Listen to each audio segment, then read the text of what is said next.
जय उत्तराखंड, आप देख रहे हो यूके न्यूज लाइव। आपके साथ मैं हूं आरती। पेश है उत्तराखंड की आज की खास खबरें। उत्तराखंड विधानसभा का मानसून सत्र आज मंगलवार से शुरू हो गया है। पहले दिन सीएम धामी समेत सदन में मौजूद सभी सदस्यों ने पूर्व कैबिनेट मंत्री चंदन रामदास के निधन पर शोक व्यक्त कर श्रद्धांजलि दी। वहीं सुबह सत्र शुरू होने से पहले ही कांग्रेस के विधायक जोशीमठ आपदा को लेकर विधानसभा की सीढ़ियों पर धरने पर बैठ गए। दूसरी ओर तदर्थ नियुक्ति की मांग को लेकर अतिथि शिक्षकों ने पूर्व मुख्यमंत्री हरीश रावत के नेतृत्व में विधानसभा कूच किया। कूच के दौरान शिक्षकों को पुलिस ने रिस्पना पुल के पास ही बैरिकेडिंग लगाकर रोक दिया।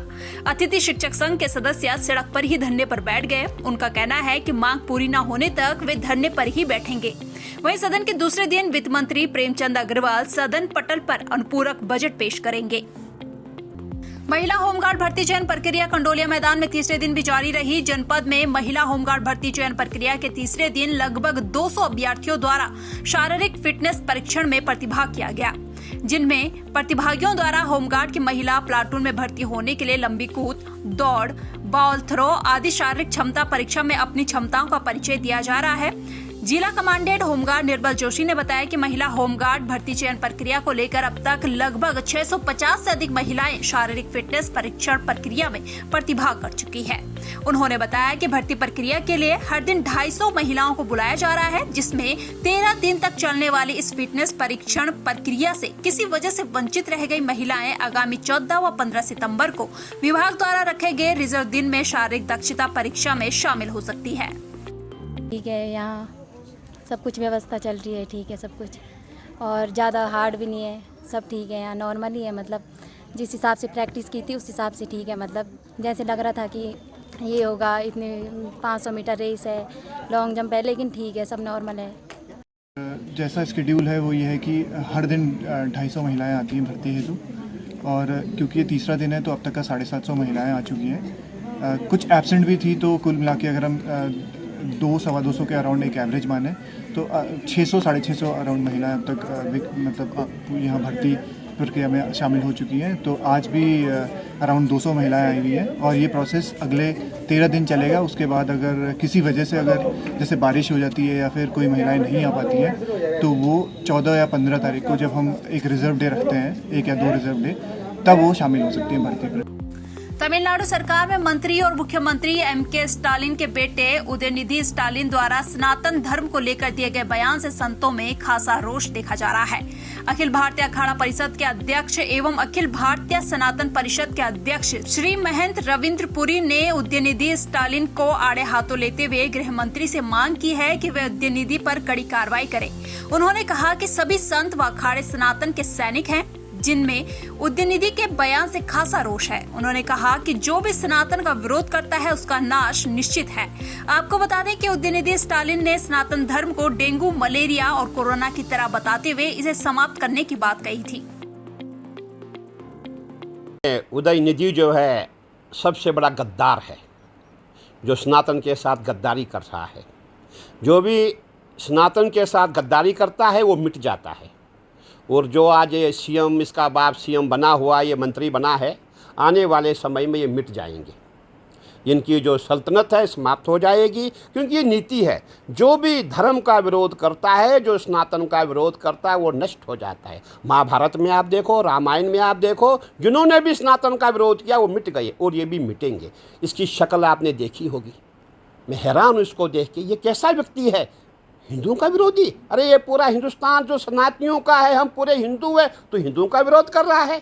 लानत है ऐसे व्यक्ति के लिए, धिक्कार है ऐसे व्यक्ति को जो सनातन का विरोध करता है। मैं इससे ज़्यादा क्या कहूँ, बहुत बदमाश व्यक्ति है। मैं सरकार से, जो हमारी भारत सरकार को मैं ये निवेदन करना चाहता हूँ, अपील करना चाहता हूँ, ऐसे व्यक्ति को तुरंत पद से हटा दिया जाए, ताकि जो हमारे भारत में विभाजन की नीति न हो, वाद विवाद की स्थिति न हो। सनातन पे ऐसे जो इसने जो भाषा बोली है, ये बर्दाश्त के लायक नहीं है। स्टालिन है वो कोई नया नहीं कह रहे।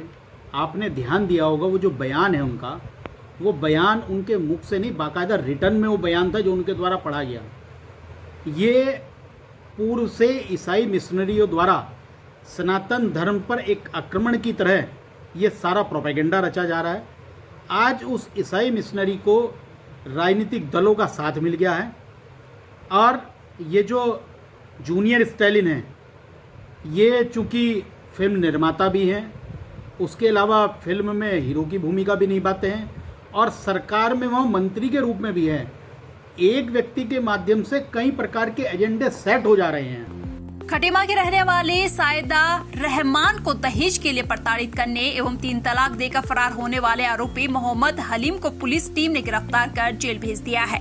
पीड़ित महिला की शिकायत पर खटीमा कोतवाली पुलिस टीम ने खटीमा के भूड मोहलिया क्षेत्र में स्थापित एक निजी अस्पताल में अपनी लैब संचालित करने का कार्य करने वाले आरोपी मोहम्मद हलीम को उसके रिश्तेदारों के यहां से गिरफ्तार कर न्यायालय के समक्ष प्रस्तुत करने में सफलता प्राप्त की है। वहीं मामले में आरोपी अन्य ससुराल पक्ष के लोगों ने गिरफ्तारी से बचने के लिए हाईकोर्ट से गिरफ्तारी पर स्टे ले रखा है। सर, मेरी शादी 3 फरवरी 2023 को हुई थी।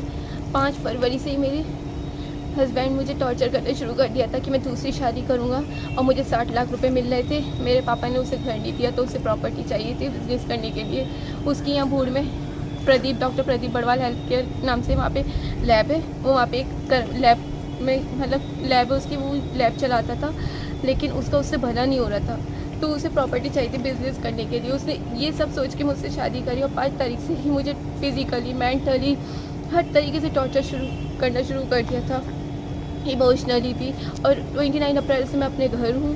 फिर 19 जून को मैं गई भी थी, एक सुलह करने के लिए सब लेके गए थे। 13-14 मई को उसके भाई आए, वो लेके गए। 14 मई को वो छोड़ के भी गया। फिर 19 जून को जब मैं अपने फूफा के साथ गई उसकी लैब पे, तो उसने 3 तलाक दे दी थी जिसमें 4 गवाह भी है।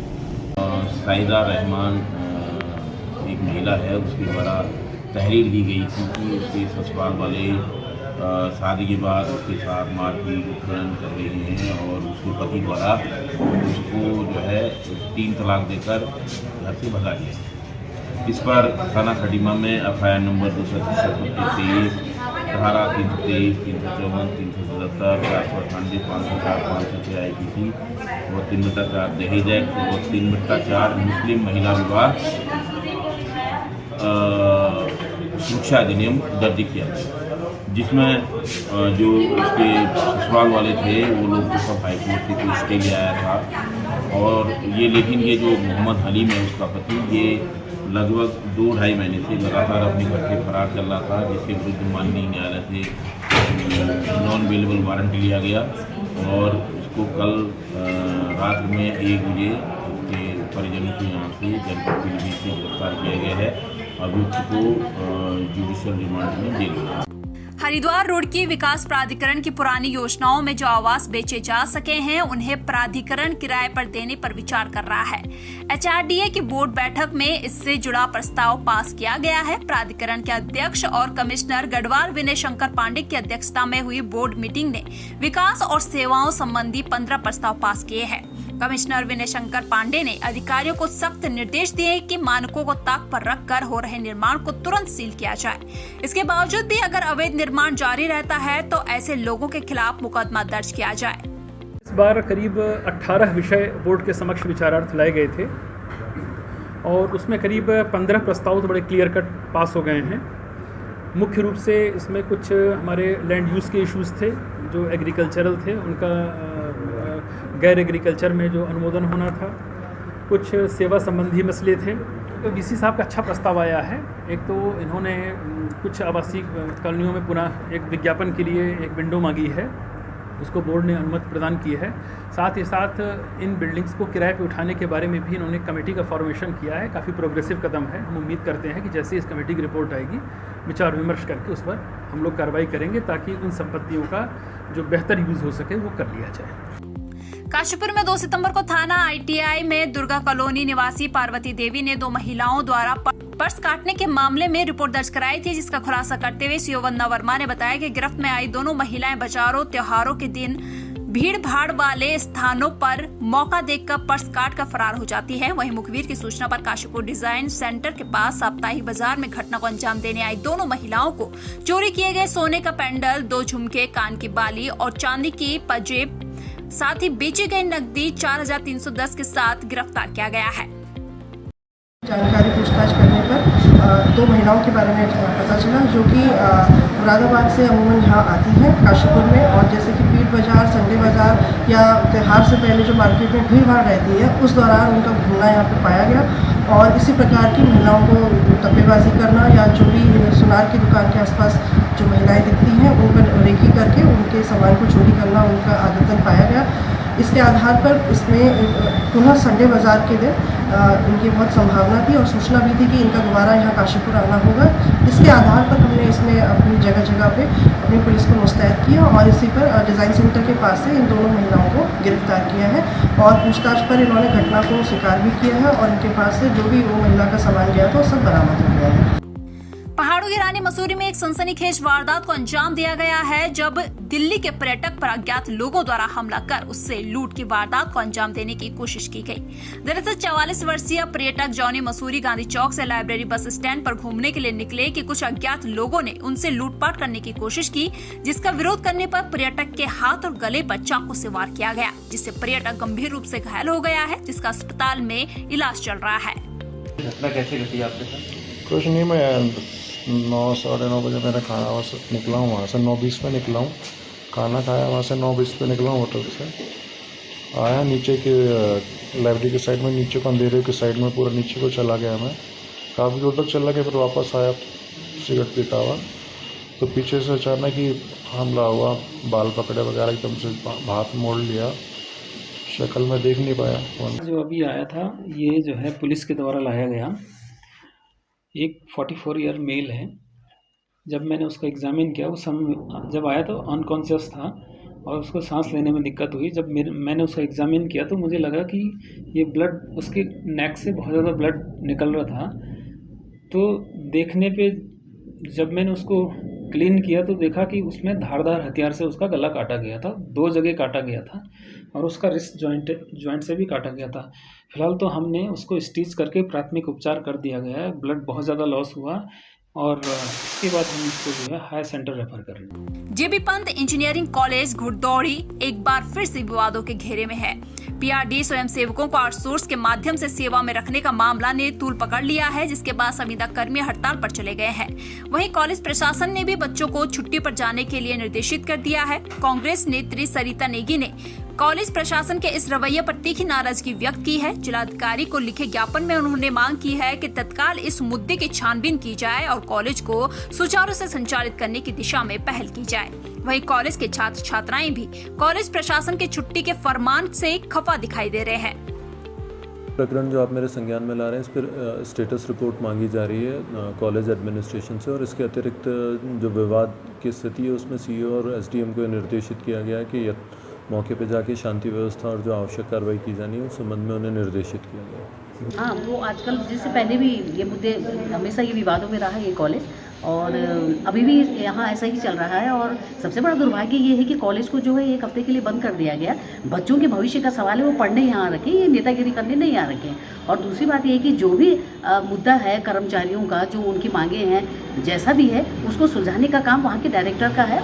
उनका काम है कि वो बैठा करके चीज़ों को सुलझाएं, ना कि उलझाएं। आज के बुलेटिन में इतना ही। बने रहिए यूके न्यूज़ लाइव के साथ। धन्यवाद।